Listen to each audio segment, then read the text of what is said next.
Në jug të Shqipërisë, aty ku deti jon përqafon shkëmbinjt gëlqeror, ngrihet një kështjell që sheh gjithçka prej shekujsh.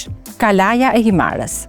Kalaja ndodhet në një kodër që zotëron gjithë gjirin e Himarës. Nga lart, horizonti përvijohet mbi detin jon në perëndim, ku në net të kthjellta mund të shohësh dritat e Korfuzit, ndërsa në lindje ngrihen malet e Labërisë. Pozicioni i kodrës është një pikë strategjike mbrojtëse, që për shekuj me radhë u ka mundsuar banorëve të Kalas të shihnin çdo anije që afrohej, nga jugu apo veriu. Kështjella e lashtë, që ka ekzistuar qysh në shekullin e 4 para erës sonë, kontrollonte rrugën bregdetare nga Urikumi në Buthrot, si dhe skelën e anijeve pranë saj.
Sipas studiuesit Neritan Ceka, Himara përmendet 2 herë në shkrimet e lashta. Një mbishkrim i shekullit të 3 dhe të 2 para erës sonë, i gjetur në Argos të Peloponezit, përmend Himariotin Thorax, i cili priti në shtëpinë e tij të dërguarin atij qyteti, i cili ftonte përfaqësues të qyteteve të tjera për të marrë pjesë në festën e tempullit të Herës. Ndërsa në shekullin e parë para erës sonë, Himara përmendet nga gjeografi grek Straboni, i cili shkruan: në malet Akrokeraune është kështjella e Himarës dhe burimi i ujit mbretëror. Në vitin 786, emri Himarës del përsëri, ku përmendet kisha e peshkëpisë në kalan e Himarës. Emri Himar vjen nga greqishtja e vjetër e do të thotë humner. Kështjella e lashtë ka qenë vendosur në pjesën më të lartë të kodrës, në të cilën gjendet sot lagja më e vjetër e Himarës. Pjesa perëndimore e kodrës bie thik nga ana e detit. Një pamje historike të fortifikimit, ku qartazi duket fortesa mbi shkëmb, që shikon poshtë detit jon, na jep udhëtari dhe piktori anglez Edward Lear, i cili vizitoi bregdetin jugor të Shqipërisë në vitin 1848 dhe pikturoi Himarën.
Sa po hyn në portën kryesore, pa e ditur ke ka përcyer pragun e ndërtuar shumë shekuj më parë. Muret e kalas janë të ndërtuar me gur gëlqeror të mëdhenj, të lidhur me llaç gëlqereje, në disa pjesë të ruajtura që nga shekulli 4 para erës sonë. Kalaja është rindërtuar e zgjeruar ndër shekuj. Romakët e forcuan për të kontrolluar rrugën bregdetare. Bizantinët i shtuan kulla vrojtimi dhe hyrje të dy fishta, ndërsa venecianët dhe osmanët e rindërtuan sipas nevojave të kohës.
Sipas studiuesit Gjerak Karaiskaj, Himara dhe Sopoti, si qytetet të tjera mesjetare të fortifikuara në bregdetin jon, kishin tipare të ngjashme me Kaninën. Për më tepër, Himara ashtu si Kanina përmendet si një qendër e fortifikuar qysh në shekullin e 11, në trajten Himera. Brenda mureve të Kalas, dikur kishte një qytet të vogël, me rrugica të ngushta me kaldrëm, shtëpi guri 2 katëshe, cisterna ujë, kull e rëmbullakët dhe kisha bizantine që ekzistojnë edhe sot. Me i njohura prej tyre është kisha e Shërmërisë, me afreske të shekujve të 13 dhe 14. Sipas studiuesit Neritan Ceka, në portën e oborit të kishës ka një pllak guri ku është gdhëndur një shqiponjë 2 krenare, e cila është një stem që lidhet me familjen feudale shqiptare të Aranitëve, zotër të Kaninës dhe Borshit. Për vlerat e saj historike dhe arkitekturore, Kalaja e Himarës është shpallur monument kulture i kategorisë së parë që nga viti 1970.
Ilirët e Kaonis ishin banorët e parë të këtij territori dhe Kështjella shërbente si qendër e fortifikuar për ilirët që ruanin Bregdetin nga pushtimet detare.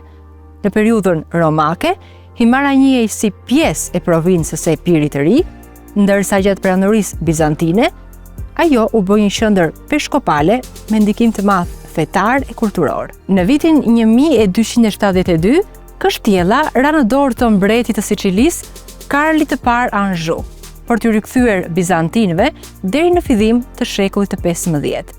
Më pas, Himariotët njohën zotërimin e Gjergj Aranitit dhe pas vdekjes së tij, në vitin 1461, atë venecian. Në shekujt 15 dhe 16, kur Osmanët pushtuan Shqipërinë, Himariotët u ngritën disa herë në kryengritje. Në dokumente veneciane përmenden Himariotët trima që nuk i nënshtrohen askujt. Edhe në shekujt e mëvonshëm, Himariotët u përfshin në luftrat për pavarësi dhe Kështjella mbeti gjithnjë simbol i qëndresës. Kështjellat e Himarës dhe Sopotit ishin të fundit që u pushtuan nga turqit në vitin 1479, pas rënjes së Krujës dhe Shkodrës. Sot, Kalaja është një nga destinacionet më të preferuara të turizmit kulturor në Himar.